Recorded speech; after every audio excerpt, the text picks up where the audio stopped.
Vous vous apprêtez à écouter un extrait du prochain épisode de La Leçon, le podcast sur l'art d'échouer. Bonne écoute!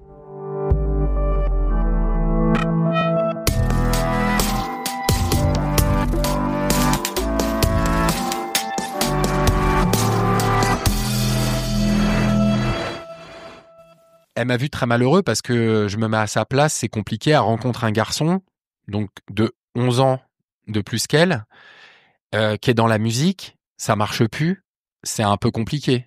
Et je me dis, là, ça commence à être le trou noir parce que qu'est-ce que je représente pour elle? Ça veut dire que je gagne plus ma vie avec le groupe, tout devient très flou pour moi. Tu l'as rencontré vraiment à un moment où tu te sentais dans le noir, dans le fond du fond. C'est un peu ça. Après, je voulais pas trop le montrer non plus parce que, quand même, je voulais quand même donner une image quand même, surtout en étant plus âgé qu'elle. Donner une image quand même positive et pas être quand même Bien sûr. dans le larmoiement, etc. Mais elle me voit quand même avec cette rupture qui va au-delà j'ai eu une rupture sentimentale avant Amélie en même temps que la rupture avec mon groupe.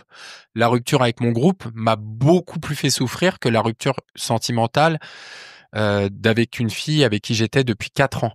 Ouais, on en parlait hors micro, c'est un deuil en fait, que tu vis, le deuil d'une vie que tu as rêvé pendant des années aussi. Je touche du doigt un rêve.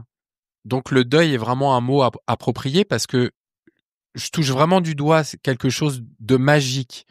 Vraiment d'exceptionnel. Quand les gens chantent nos chansons, on a vécu des moments uniques.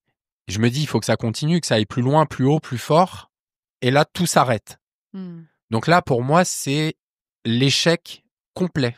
Il y en avait eu d'autres avant, mais là, c'est vraiment, pour moi, c'est vraiment le symbole d'un échec complet, quoi.